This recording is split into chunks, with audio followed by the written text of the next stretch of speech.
Welcome back to another episode of Watch Me Mix. It's time to go a little bit deeper into these vocals and really finish them up, get them ready for the full mix. They're pretty close now.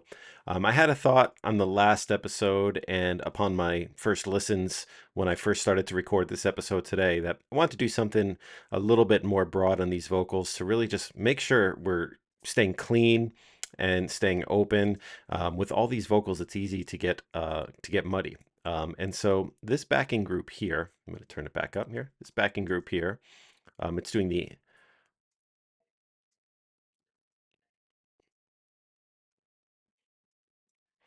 so this backing group is doing a combination of saying the full line as well as doing the accents. And there's a lot of, regular voice in there, not the falsetto. As we saw in the last episode, the majority of it is regular voice. And so what I want to do is really make sure I'm pulling enough low end out of it. When I listen to the falsetto plus this, the lead being falsetto, it feels like this is sounding nice and rich, but we got the full band to worry about. So what I'm going to do is I'm going to try to pull out some low end of this while I'm listening to the entire mix. Okay, that's what I'm going to do. And then what we'll be able to do is probably bring this up a little bit in level because there won't be so much low end. So I got this on the track stack. I'm going to throw an EQ on, and all I'm going to do is just pull out the low end as I listen to the full mix.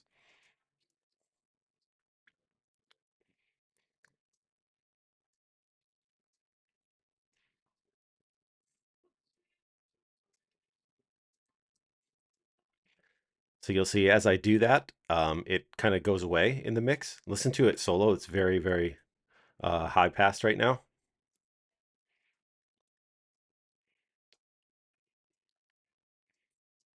So what I'm going to do is keep it somewhere around there actually. And I'm actually going to use the fader over here to bring up the level of the whole thing.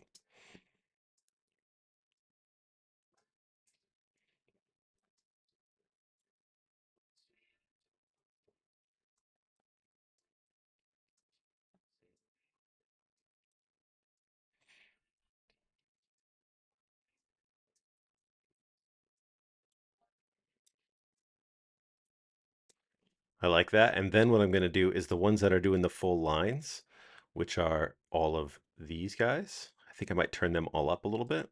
Just listen to them real quick.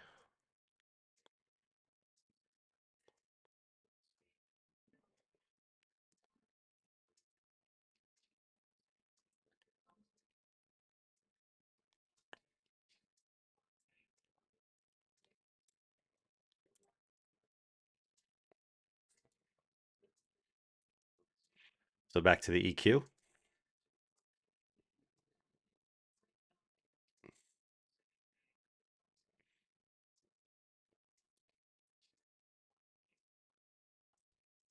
Okay, and then I have this idea on the falsettos, which I think is only these four here. Those four. So these four, yeah, I'm gonna pull a bunch of low end out of these and keep these just the high end, just the crispiness. I already have an EQ on them in the form of the F6 here. So let me just listen to one of them.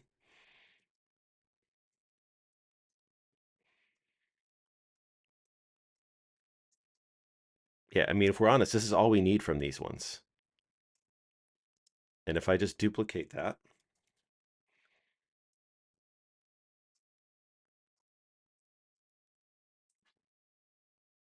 oh, that's all four. Okay. Now listen to all four of them.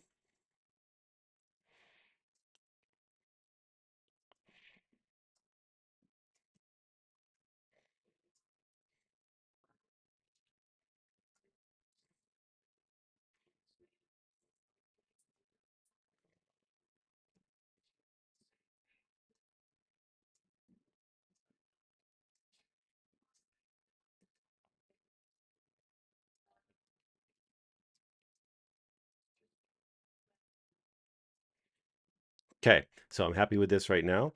And what I got to do is add some reverb and stuff like that, but I'm still, messing with levels, so I want to be careful.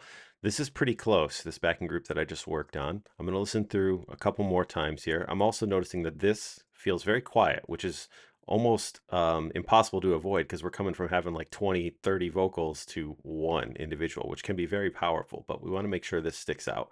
So I have to address that as well. Let me listen to this section again.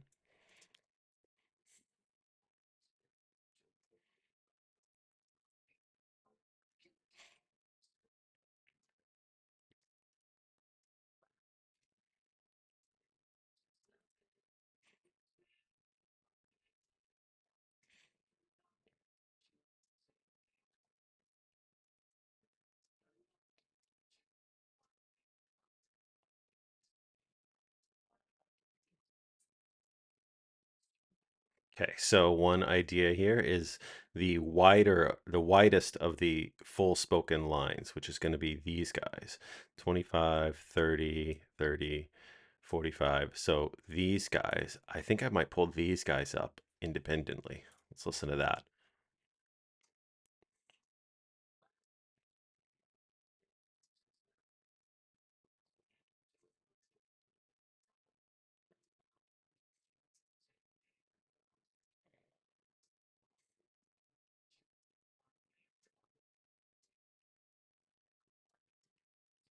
Yep, and then the wider of the falsetto accents, I'm going to bring those up too. Let me just listen to them real quick. I might want to turn the first couple down. Let me just listen to them because these could be much louder than, like, say, this or this.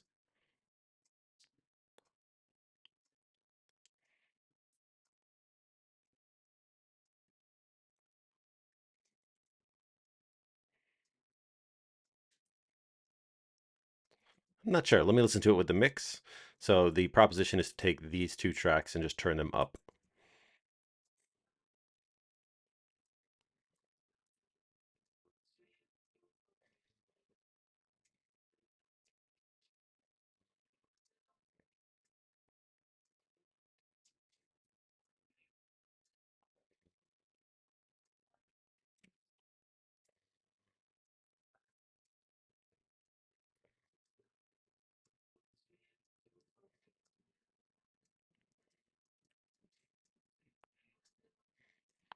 Okay, I like that. Now, what this does is really just give some texture to the backing because, so many of these are at exactly the same level. And, we just are building texture as we go. I turned up some of the spoken word ones, I turned up some of these guys.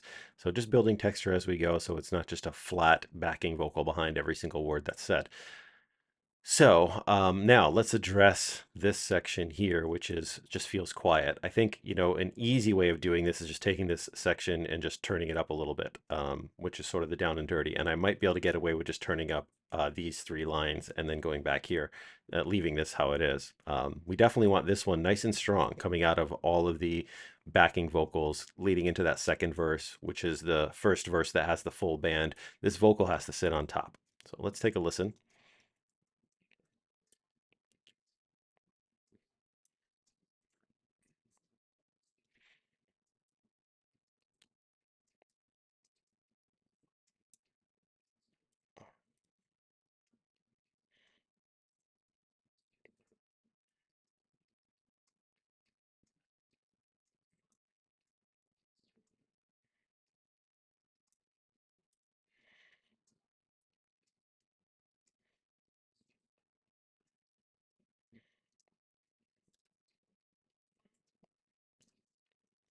Now remember what I'm doing here is I'm turning up the audio. I'm not turning up the track. And so that has implications. So if I just turn up the track, I would have to first automate this. And that would be a lot more aggressive because if I'm just turning up the audio, it's leading into, remember, all of our multi-stage compression here. I got essentially four different levels of compression on this lead. I have the dynamic EQ, which has some compression in it, just a little. I have the two big compressors. And then I have RVox, which is also compressing. So there's four stages of compression happening on this vocal. And we can look at it. Let's do this. Let's go here and let's look at the second one as well. We'll set that to 50%.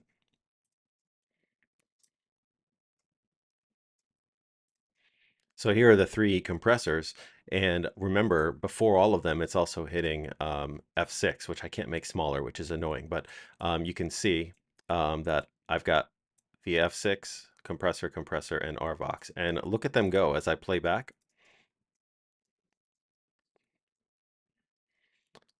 All lots of compression.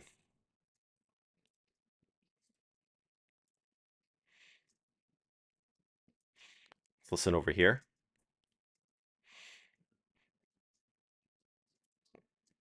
So I think I'm going to leave that as it is for now. Let's just listen to the transition from here, where I've turned it up, to here, where it is not turned up. See what that sounds like.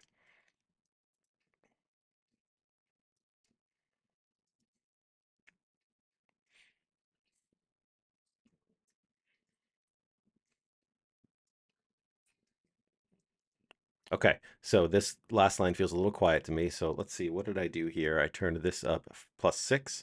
So let's do this. Let's take this one and let's turn it up maybe like +4 or something.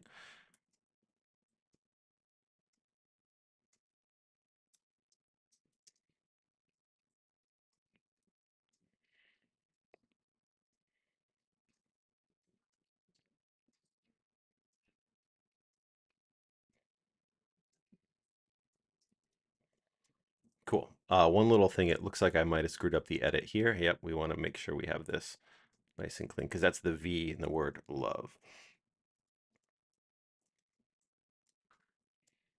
Okay, so the next section, just getting the levels set, is these O's. So I'm looking at those and listening to them.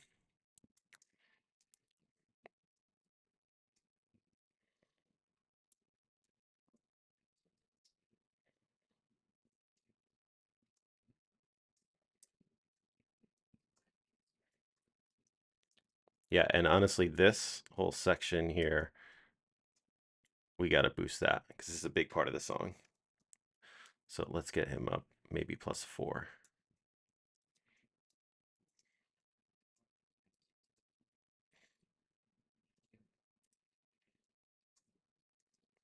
Also, this is doubled. Actually, it's quadrupled right here. So let's take a look at these guys. Let's take these ones, the wide ones, and let's turn them up maybe 2, 2.5.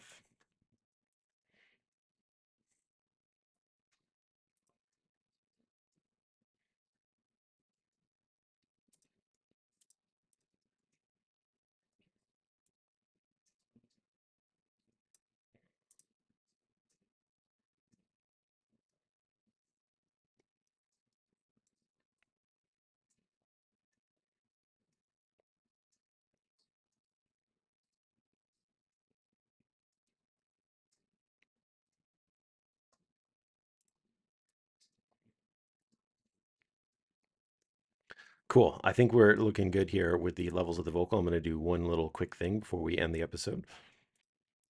Okay, so the last thing I did here is just I put F6 on the full band track stack, and then F6 is being sidechained from Audio 40, which is the lead vocal. And what's happening here is several bands, bands 3, 4, and I think 5 are all sidechaining from the lead vocal. And what that means is F6, this guy here is a dynamic EQ. You've seen me use it a bunch. What it's going to do is it's going to turn up or down a certain frequency range based on how loud that frequency is on the given track, and it's on the band track, but I'm using the lead vox signal to change those frequencies, which means when the lead vocal is happening, it's turning down certain frequencies, and you can listen and look at what that looks like.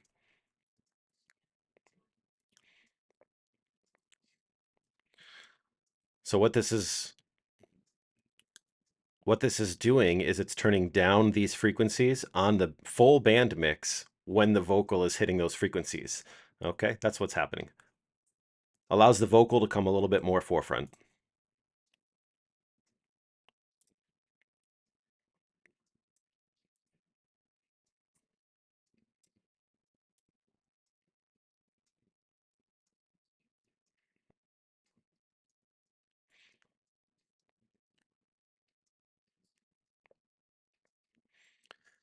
So it's just a little trick to help keep the vocal on top. So we're in a good spot here. We're getting really close to adding the effects. I know I keep saying that, but we're going to get reverb and delay added in the next episode, I promise. So stick around.